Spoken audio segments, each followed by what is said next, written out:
Shalom, shalom, banamboka, mbote, nabinoba, sika bozali, nenge déjà si mesana, donc tozo solo la kaka ma solo amboka, donc chaque fois que Dieu me le permettra, si chaque fois je peux, comme on dit, chaque jour venir vous faire une petite vidéo, parce que c'est trop important, je vous dis qu'il faut vraiment toïk en pico, il ne faut pas baisser les bras.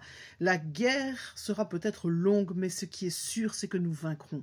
Et dans cette guerre dans laquelle nous sommes, comme je l'ai dit, nous devons occuper l'espace médiatique. C'est le champ, en tous les cas, que Dieu, en tout cas, m'a donné, et à d'autres également. Et c'est pour cela qu'il est important que nous puissions mener aussi cette guerre sur ce terrain-là. Alors justement, dans le droit fil de ce que j'ai toujours dit et de ce que je vous ai toujours en fait essayé de vous faire comprendre, nous allons maintenant entrer dans le vif du sujet. Je voudrais que nous suivions cette vidéo que le président Kagame vient de faire pour répondre en fait à des journalistes qui lui ont posé la question face au M23. Nous allons écouter ça calmement, c'est en anglais, donc je crois qu'il y a une interprétation en français, enfin une traduction. Écoutez cela, nous allons en reparler parce que là, vous allez comprendre quel est le problème, quel est, comme je dis aussi, le nerf de la guerre, quelle est aussi la guerre donc médiatique, les narratifs erronés, biaisés, déviés. Écoutons ensemble et nous en reparlerons tout de suite après. As for M23 is one party, there are even bigger parties to the problem.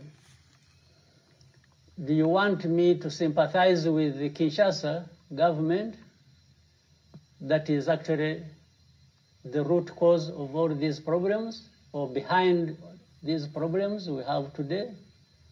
Of course not. Do you want to question whether I would have any sympathies for M23? I will, based on facts and evidence. One, this is a group representing a bigger group of people that are being persecuted, that are actually being killed, that are being displaced. And we have so many refugees here in Rwanda, hundreds of thousands from that situation. And this is not the first time, by the way, they are fighting. So why does it come 10 years after? Secondly, they are being persecuted like that because they are being associated by the people in Rwanda. M23 said these are Tutsis, so they should go to Rwanda. But we are not, Rwanda is not the one that took them to Congo. So the issue of being sympathetic to M23 or to, I mean, actually, I wonder why wouldn't anybody be sympathetic to them? If anybody has a sense of judgment, correct judgment, of identifying the problem as it is. Would I sympathize with FDLR in Eastern Congo? Do you want me to sympathize with the militias the Wazalendo the government has put together to fight this ethnic war? Do you want me to sympathize with the Burundi that has entered this conflict on ethnic basis, that is also involved with the government in persecuting these people, or fighting them, or killing them? Voilà, Bandeko, je pense que Boyoki Penza vraiment mensonge, ou Bwenge Penza Mounene, Boyoki Yango, c'est vrai que ça juste extrait. Je vous invite à aller trouver l'interview dans son intégralité. C'est une interview que Paul Kagame a donnée à Jeune Afrique. Et franchement, Bandeko, il est vraiment temps de ne plus laisser passer aucun mensonge, aucune contre-vérité, aucune déviation. Et j'aimerais, c'est vrai, pouvoir parler en lingala, en allemand, en français, en anglais. because it's important that also English-speaking people understand what happened in Congo. Donc, vous voyez la narrative, Naé, il est en train de transformer les choses. Vous avez vu comment est cette, en fait, comment c'est malicieux, comment c'est pernicieux son langage, parce qu'il est en train de dire, nous devons, comment dirais-je, en fait, il raconte, il déroule son narratif de victimisation.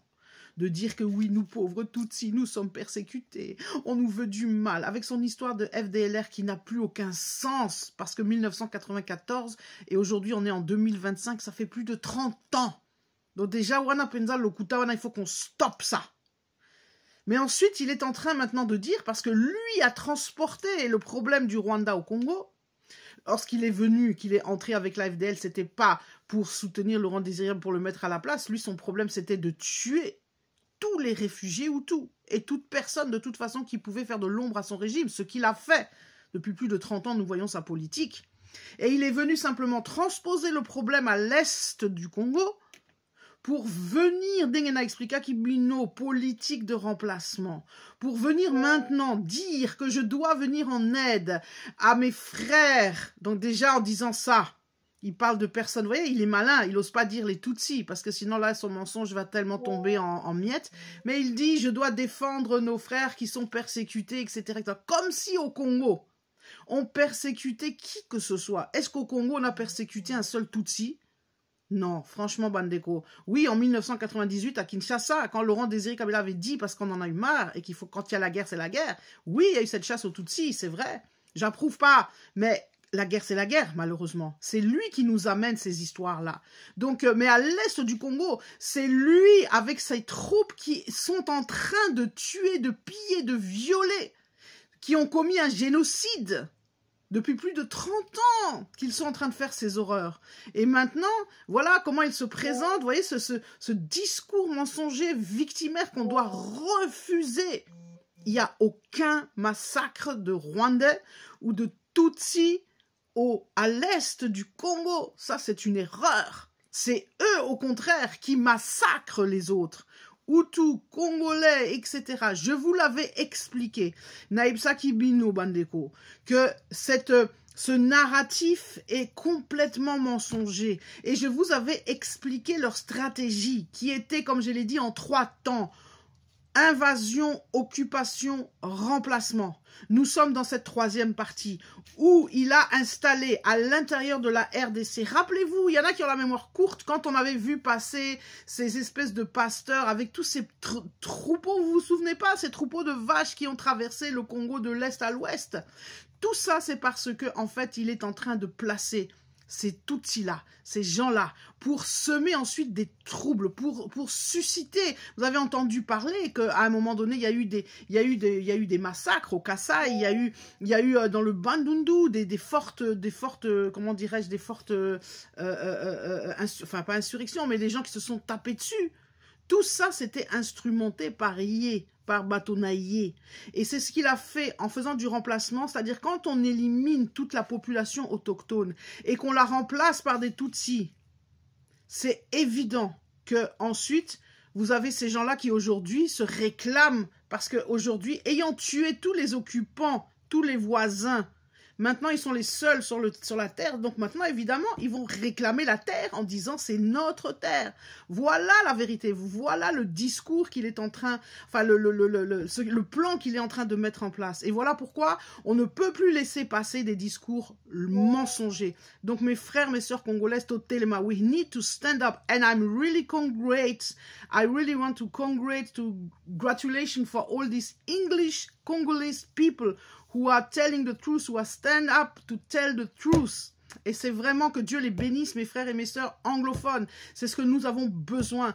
Nous avons besoin des Congolais forts, des Congolais qui sont dans cette guerre médiatique, qui font aussi ce combat. On a besoin aussi des Congolais qui s'y connaissent en technologie, parce que je vous dis ici sur TikTok, on est combattus. Nos lives sont combattus, nos lives sont stoppés, sont signalés, parce que je vous dis, ces gens-là, ils se sont infiltrés partout.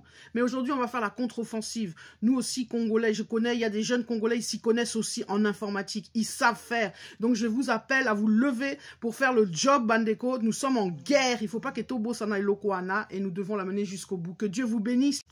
Oui, je disais que les 10 minutes sont passées. Shalom à tous, à très bientôt.